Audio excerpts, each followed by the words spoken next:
in this video, we're discussing why, as you get to a certain age and or your job role, your profession, etc., after a certain age and or the type of work that you do, you really need to be mindful about what you post on social media.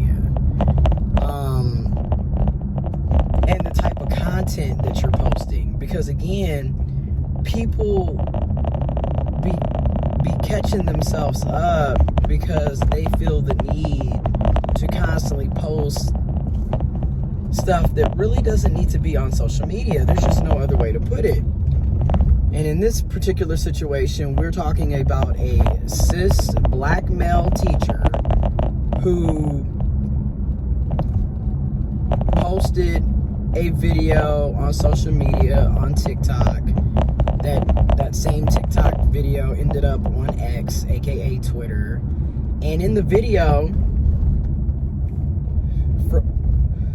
looking from the outside in, from the naked eye, it doesn't seem harmful at all. You know what I'm saying? He's sitting there. He's got a few of his perceived to be cis female students braiding his hair or taking his hair down. I think it's 2 or 3 in the video doing it. And like I said, from the outside looking in, right, it doesn't look harmful. However, in the same breath, knowing what we know about grooming, inappropriate relationships that teachers have with students, and just looking at how patriarchy, misogyny, etc. operates, again, you're a grown man. Why do you have your students taking your hair down? And mind you, this isn't like he's, teaching, hair and cosmetology. That's not, this is a regular high school class that has nothing to do with cosmetology, hair, cosmetic, beauty, braiding. None of this is relevant to the class. So why is this taking place in the class?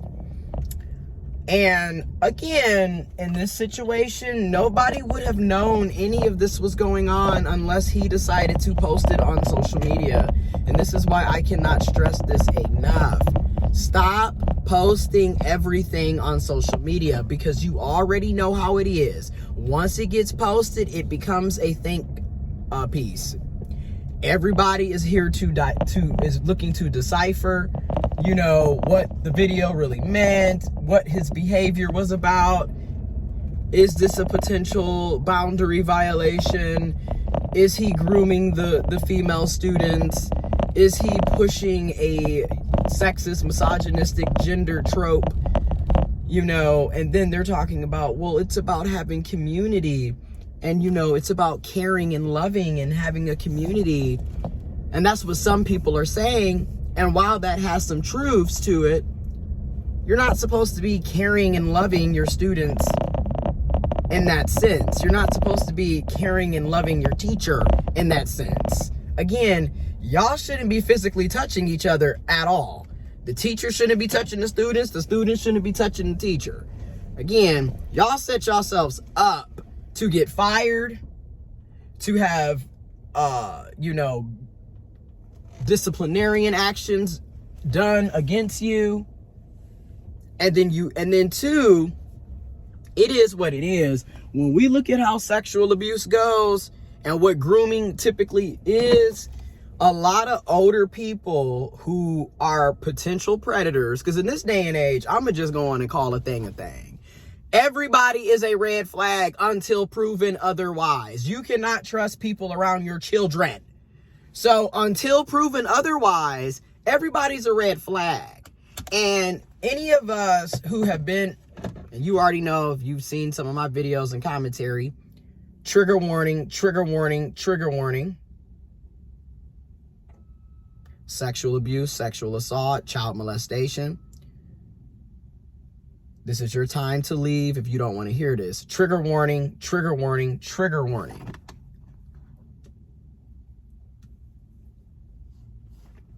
You might not want to hear this. Trigger warning. Trigger warning. Trigger warning. So, those of us that have been victims and or survivors of sexual abuse, you already know how these types of people target victims, okay? Because it starts off with them taking a special interest in you. Meanwhile, they're 20, 30, 40, 50 years older than you. You are literally an underage child. You're either a little kid, a kid, an adolescent, a preteen, or a teenager. You're underage. And all of a sudden you have this random grown adult. And in my case, I was 8 years old, okay? This was a next door neighbor / family friend who was in their late 40s, early 50s. I'm 8 years old, and all of a sudden you have this grown, perceived to be black cishet male taking this special interest in an 8-year-old that has no relations to him. It's not his kid, it's not his grandkid, his niece, nephew, none of that. And it starts off innocent, and the next thing you know, you're being molested. You're being sexually abused. You're being sexualized at a very early age. And this is why it is so important that, yes, the teacher in the video could well be an outstanding, phenomenal educator who has no intentions of harming those girls in the video or anybody. He loves his job. He's created that bond and relationship with his students. And that's amazing. However, none of us know that. So when you post stuff like that, you put yourself in a situation to be potentially, criticized, judged prematurely. And like I said, people are going to come up with all of these think pieces based off of the content that they're looking at on that social media. And and also as a person who is a survivor of child molestation, it starts off with them, oh, you want to get ice cream? Oh, okay. Oh, you want to get because at this time, this is like early 2000s. We're talking 1999, 2000, 2001. In particular, 2000 to 2001, because I was 8, third grade. Oh, let's go get slushies at 7-Eleven. And again, and then a lot of times these types of people, and I'm not saying that this is what I'm not saying that the teacher is a predator or this is what he is trying to do. I'm just saying this is a potential issue. They pinpoint kids, number one, if they know that you don't have a dad, or you have a dysfunctional household, you're living with grandparents, you're in foster care, you're living with siblings, you're living with other people outside of your biological mom and dad, they take advantage of that because they know you're looking for a father figure. They see that.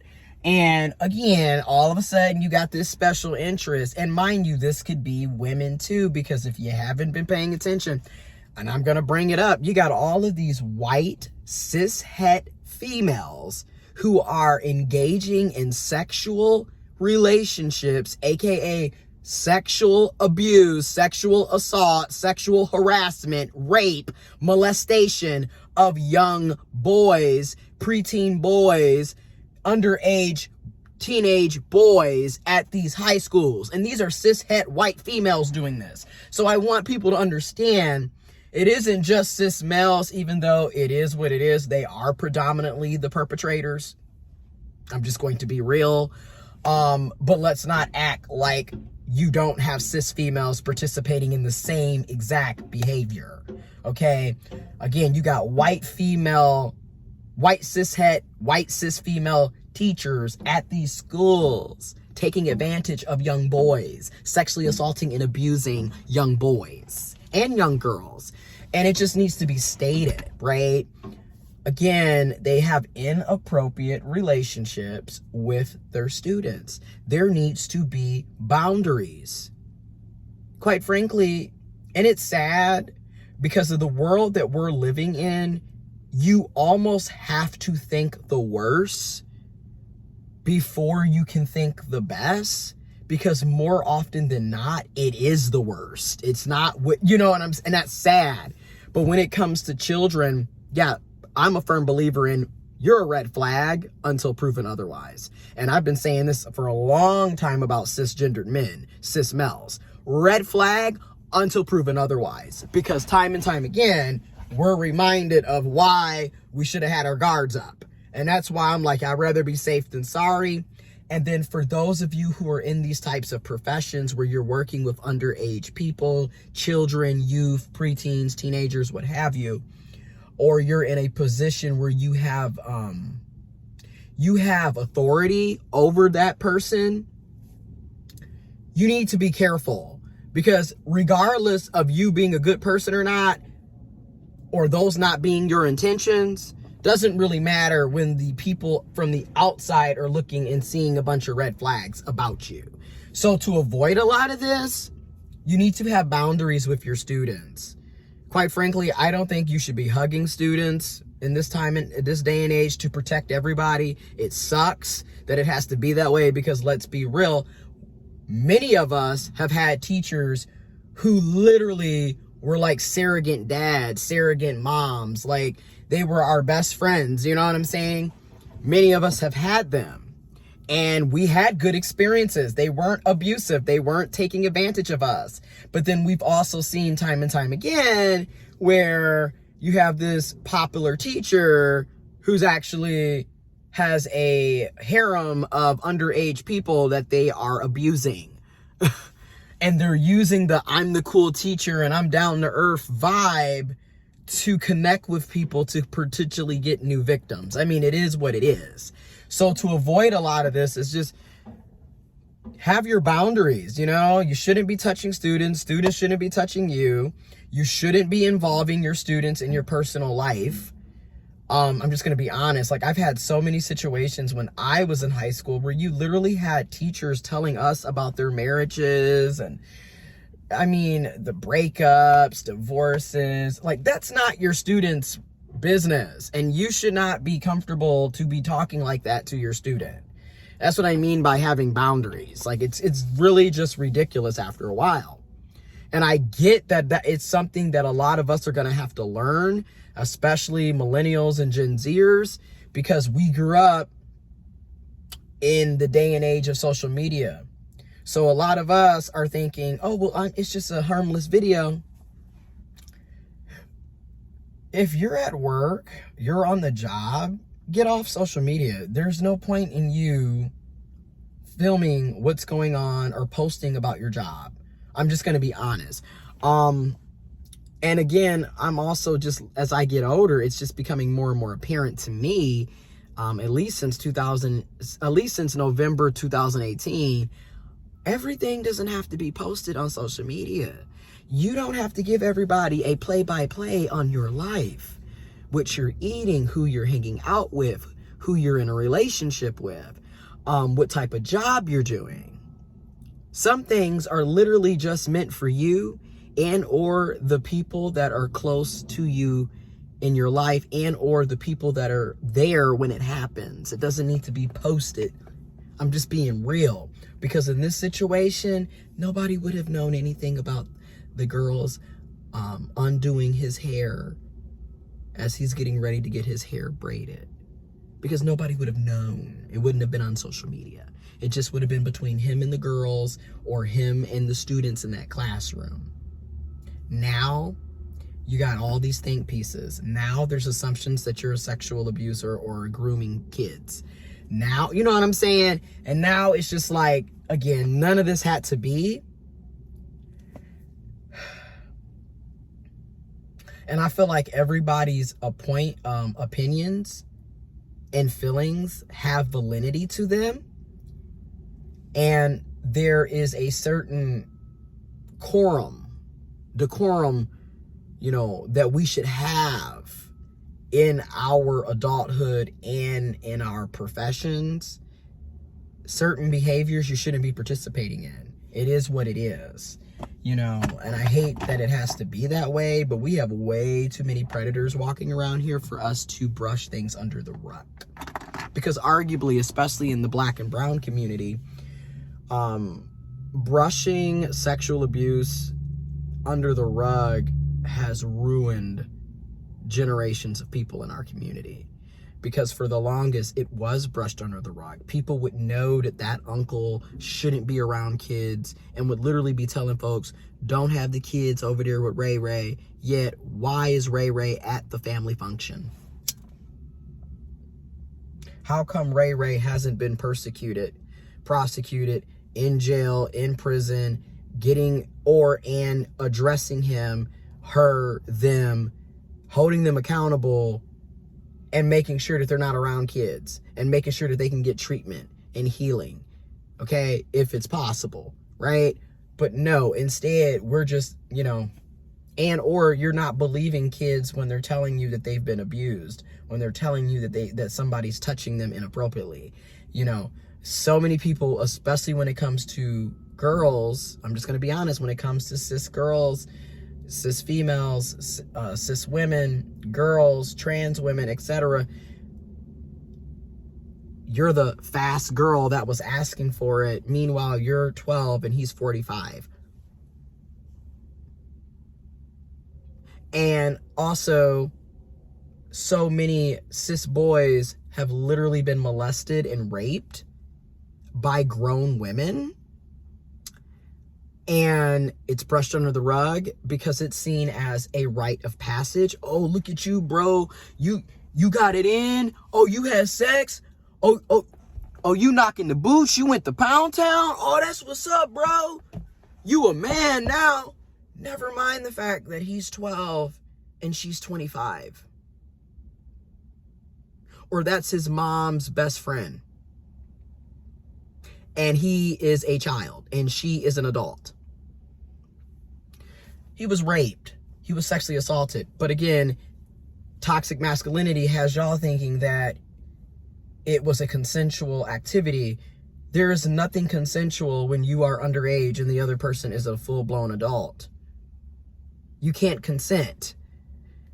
And there's nothing consensual when one of you is in an authoritative position and the other person is a subordinate. The subordinate can't consent to the authoritative person. And I'll give you an example. You are a prison guard and you are having sex with inmates, with people who are incarcerated. The people who are incarcerated cannot consent to having sexual relationships with you as the security guard because you are their authority and they are your subordinate. This is what I mean by there's just so much going on around this conversation and this situation, but I definitely think it highlights various, perspectives. And again, I think a lot of people's opinions and feelings are valid. And there's various ways of looking at this situation. But ultimately, stop posting stuff on social media and have boundaries. Have boundaries for yourself. You know what I'm saying? Like, you cannot do everything with everybody. It's just that simple. And everything doesn't have to be posted on social media.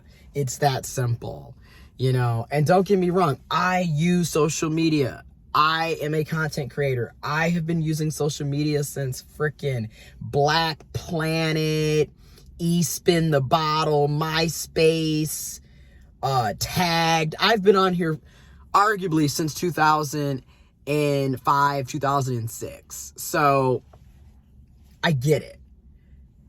And at the same time, nearly 6 years ago, I just decided this is not for me like that. And especially with Facebook, it's just too much going on for me personally, for me to want to be on there all the time. Like, again, I have not actively used my Facebook account in 3+ months. And what I mean by actively is like, you know how you can post on Instagram and opt to share what you're posting on Instagram to your Facebook page? So if I have an event or I know of an event that's going on or information, I will use my Instagram. But to actively have the app on my phone and use my Facebook account, no. I go anywhere from 2 to 6 month breaks all the time, because it's just like, and then I literally spent, I spent 18 months, a year and a half not using it. So after I did that, it just kind of became aware to me it's not really needed for me on a personal level. And even now, when you look at my social media, everything that I post is meant for the public. And then I have things that I post that is meant for my private close friends on Instagram or Snapchat or something. And those are people that you actually choose to be in your private circle. And again, I don't post a lot of the shit. The point is, I just believe that we need to learn how to have privacy again, have boundaries, and stop over showing and sharing and posting on social media to avoid these types of situations altogether. Let me know what y'all think about this situation. Is he wrong? Is he right? Is it innocent? Is it questionable? Is it a red flag? What do you think? And I may be able to find a link to the original video, and I will put it in the description box below. But yeah, I'm out.